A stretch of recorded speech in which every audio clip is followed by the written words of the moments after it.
Hello, all of you vaingloriously wonderful people, and welcome to Will It Off-Road at the races. So, what's the premise here? What are we doing? What's up? If you're new to the channel, every DLC that comes out, we take all of the DLC vehicles up and down the mountain and see how well they do in Will It Off-Road. It helps us get an understanding of how well they off-road, plus we have a bit of community fun. And when I say we, I mean everybody on the Vainglorious Discord server that plays on PC is invited to join.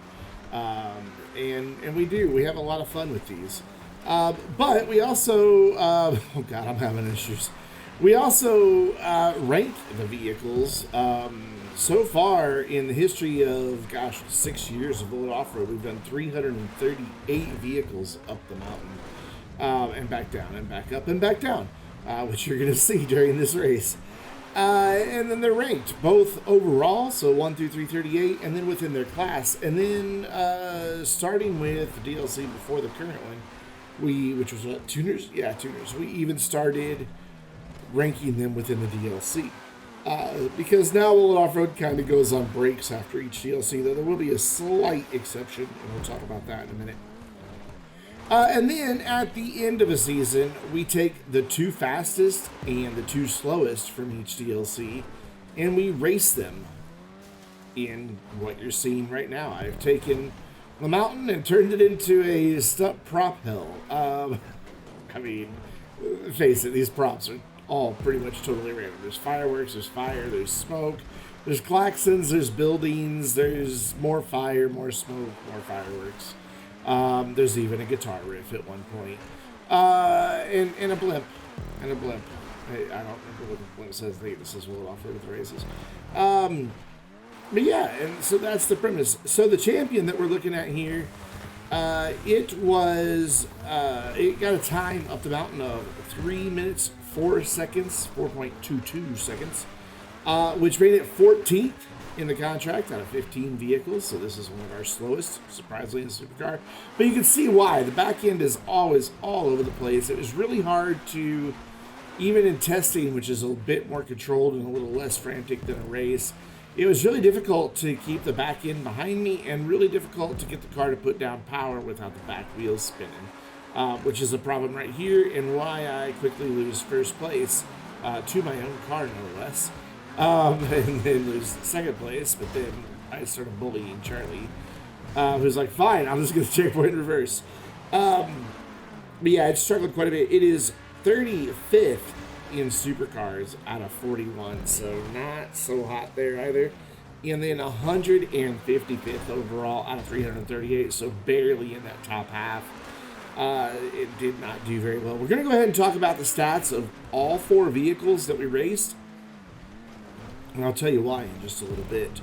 Also in today's video, you're going to see the Western Reever. It is first among the contract DLC vehicles with a time of 2 minutes, 14.22 seconds.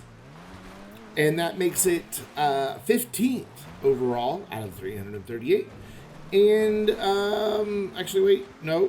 First, sorry, I'm misreading my own handwriting. No, it's first overall out of 338. I'm like, wait, that's not right, because the bike's got good times, Scott. First overall out of all motorcycles, or out of everything in the game. Well, I mean, okay, the Buzzard got up there faster, but the Buzzard was just kind of for the meme type situation, not an actual serious time. But it does live at the top of the list, but we don't really count it. And then, of course, it is first in motorcycles of 16 motorcycles that we have tested. Next week, you are going to see the Enos Champion. Sorry, the Enos Deity. God, I'm trying to read too many things off of one note card. You're going to see the Enos Deity and the Nagasaki Shinobi. The Deity made it up the mountain in 3 minutes, 7.06 seconds, which makes it dead last in the contract, so it was the slowest. It was 5th of 24 sedans, so it actually gave a pretty good time for sedans. But 170th overall, so not so hot when we're talking about the overall picture. And the Shinobi that you're going to see next week was second in the contract at 2 minutes, 21.26 seconds. Second in motorcycles out of the 16 motorcycles that have been tested, and 3rd overall out of 338 vehicles. So why am I talking about the stats of vehicles that are going to be featured next week? That's because next week you're in for a bit of a treat. I frequently talk about the behind-the-scenes videos of all of our community videos that we make on Vainglorious Gaming. Oh, that was close. And what the behind-the-scenes videos are is when we record any Will It Off-Road videos or any other community videos, I record our Discord conversation. I start recording before the action truly begins. There's usually some downtime in the middle, and then at the end, there's usually a little bit of extra left over that doesn't make it to the public video. And I also have our Discord chat going in there, so you hear our banter instead of my voiceover. And to be honest, with having a lighter touch with editing and with having our conversation in Discord, which can get quite hilarious at times. Somebody had to respawn and now isn't a Zentorno. I think it's the better version. It is also an ad-free version, just like the video you'll see next week. There will be no ads on it. 100% ad-free for the behind-the-scenes videos. And I do those videos for channel supporters. They never get posted publicly. They're posted in 2 places. One, I have a supporters-only playlist that is unlisted. So don't go looking for it thinking you get free access, because that's not how it works. It's unlisted. And in that unlisted playlist, as well as all of the unlisted ad-free supporters videos, I post a link to those in the Vainglorious supporters channel of the Vainglorious Discord server. The link for that's already appeared here on the screen, plus you can get it in the description down below. And you can become a supporter and gain access to those videos week after week after week by, one, being a member of the Vainglorious Discord server. And then, after that, making a monthly pledge at patreon.com/Vainglorious Gaming, or becoming a member right here on YouTube. We currently have 3 members at the time of this recording, and I appreciate all of them. We also have 3 pledges over on Patreon. It's 3 different people on each one, so it's a total of 6 people already. And then on twitch.tv/Vainglorious Gaming, you can become a subscriber. Whether that subscription is done through your Prime Gaming that you get for free, or if you pay for it, or if it's Tier 1, Tier 2, Tier 3, doesn't matter, or if it's gifted to you. As long as you're a subscriber and you have your respective service, whether Patreon, YouTube, or Twitch, or all 3, linked to your Discord profile, then the bots on the Vainglorious Discord server will automatically give you a supporter role where you will gain access to the supporters channel. And I'm a little bit farther right than I really wanted to be, but I still got a pretty good launch. That tree, though, got in my way. I really wanted to be right there on that ridge that I just passed. And Hobo Whip Boom. But yeah, next week you're going to get to see that. That's just going to be the Will It Off-Road video for the week. There's not going to be one with my commentary. I figured I talk about it so much, I may as well let you see what you're missing week after week.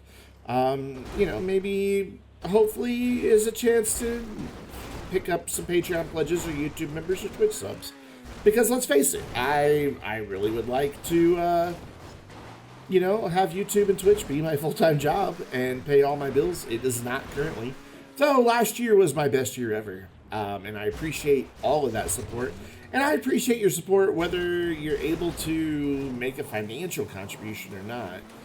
Just watching my videos and live streams, being active in chat during live streams, liking the videos, commenting on the videos, even sharing the videos and live streams.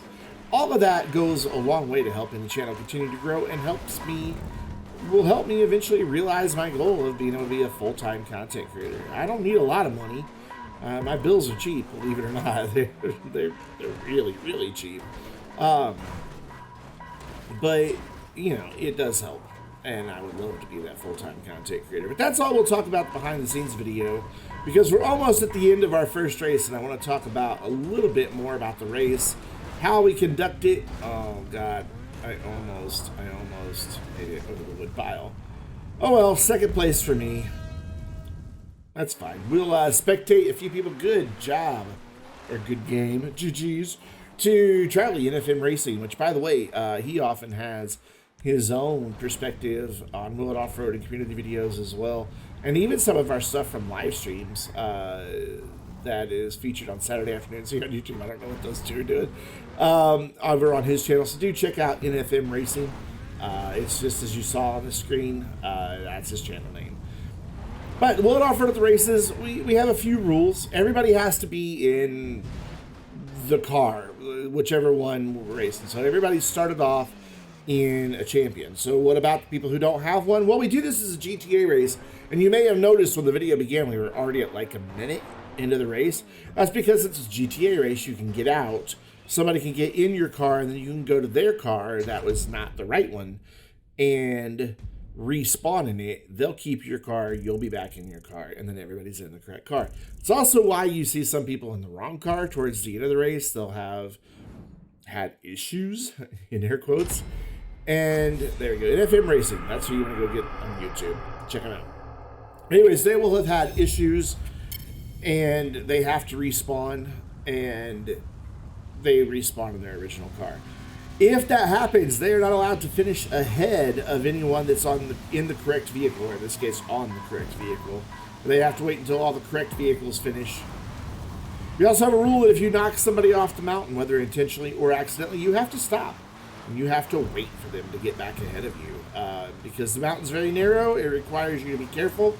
Even though this is a race, we do not race dirty in the Vainglorious. Every once in a while we'll have a no rules race, but it's pretty rare. And I always regret it every single time.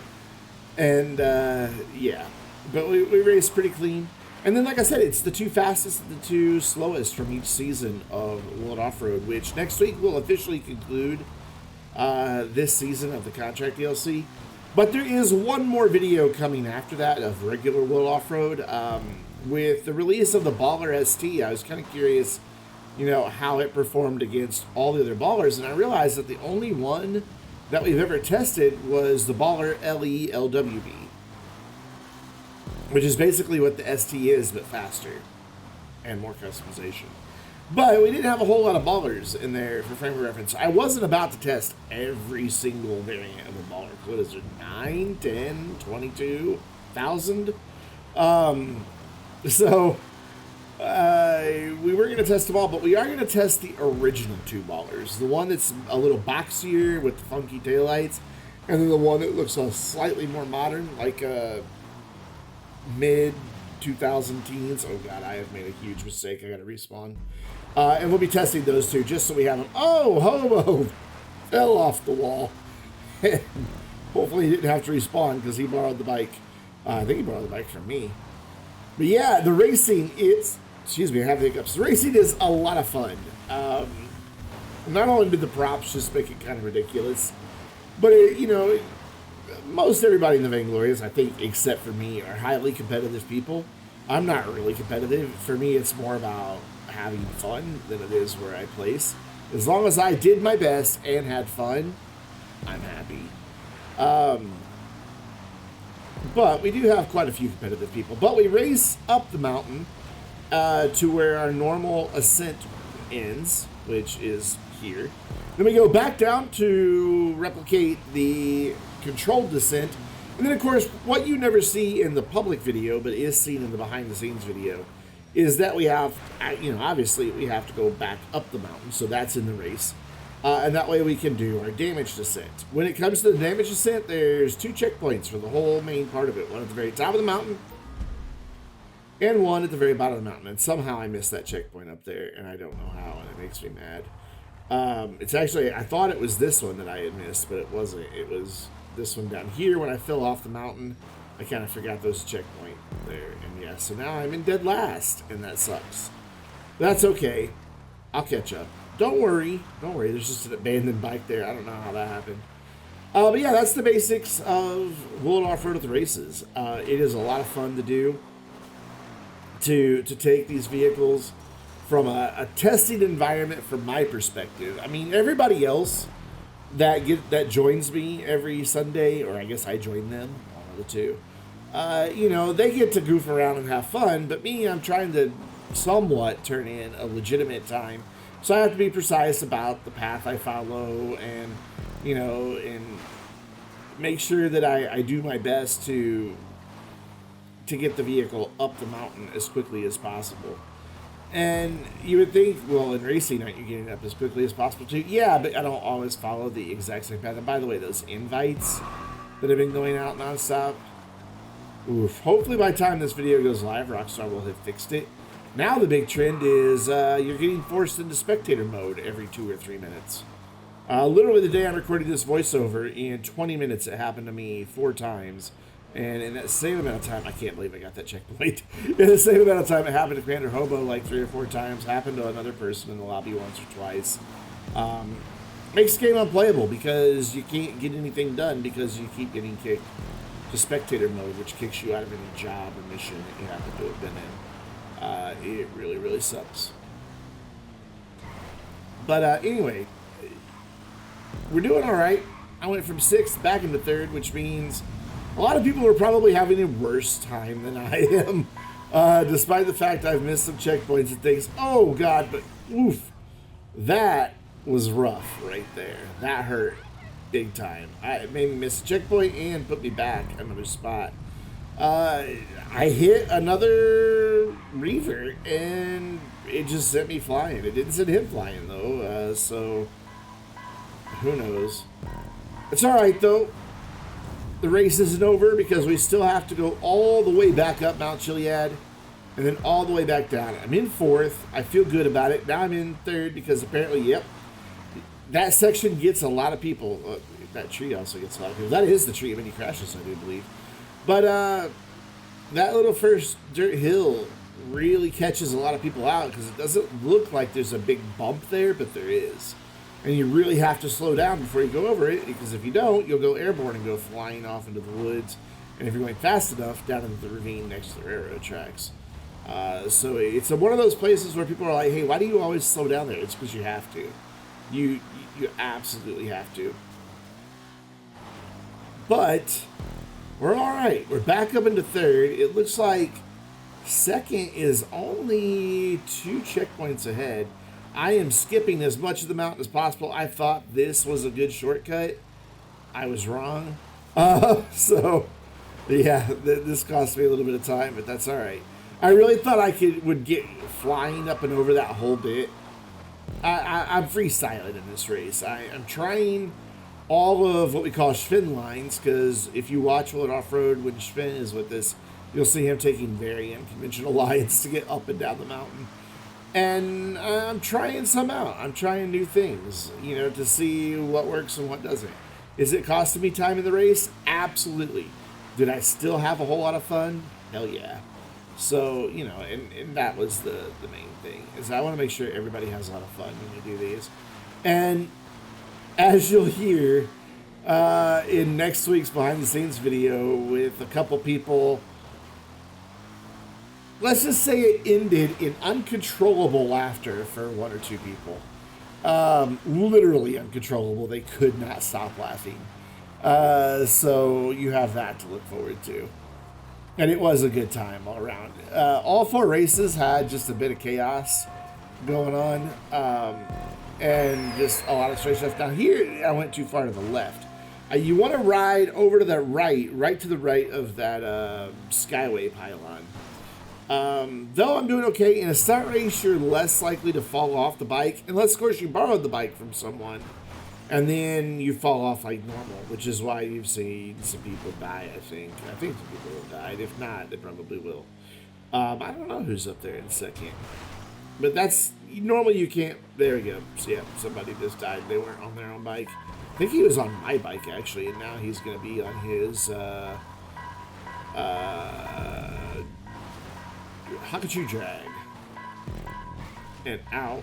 I just rammed into the thing. I guess whoever's down here is on the wrong bike. I am going to really miscalculate this woodpile jump and fly right over the checkpoint. I think Hobo's down here. He was just laughing at me when I did that. There is a behind the scenes video of this as well. And it had already been live. Matter of fact, it's already live for supporters the day I'm recording this voiceover, which is a full week. Like, the days of Will It Offroad with whatever it was, I don't even know. I can't remember. But there was another Will It Off-Road that's already gone live today, but supporters are already seeing next week's. So that's even another big perk. The supporters only videos. Hopefully he's on his own bike, so hopefully he can make it down. I think he's the last one on the legitimate bike. Oh, never mind. Rip. That sucks. That really sucks. But hey, make sure, I forgot to mention this all along, but make sure you're playing this week and next week Will It Off-Road Bingo. The link is in the description down below.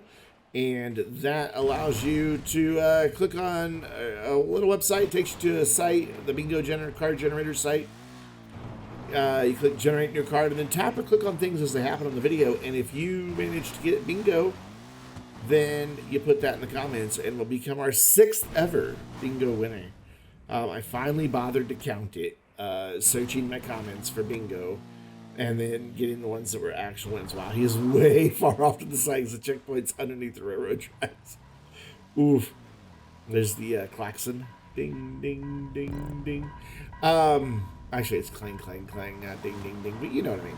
But make sure you play Will It Off-Road Bingo. And if you win, which I would love to see more winners. And of course, there's also Will It Off-Road merch if you want to represent Will It Off-Road. As you're out and about, there's t-shirts with 3 different designs. You can check those out at the Vainglorious merch store. Again, link in the description down below. But that should wrap it up for this one. So we're just going to wait for J-Bos to realize that he can finish now. I think we're like, hey, J-Bos, you can finish. And he's like, what? What? Oh, wait. Okay. Yeah, I'll go. There we go. Congratulations to NFM, who, by the way, is undefeated ever since he's joined us for Will It Off-Road with races. He's taken first every time, so he must fall. But thanks for watching, and until next time, I'm Brandon, reminding you to stay vainglorious.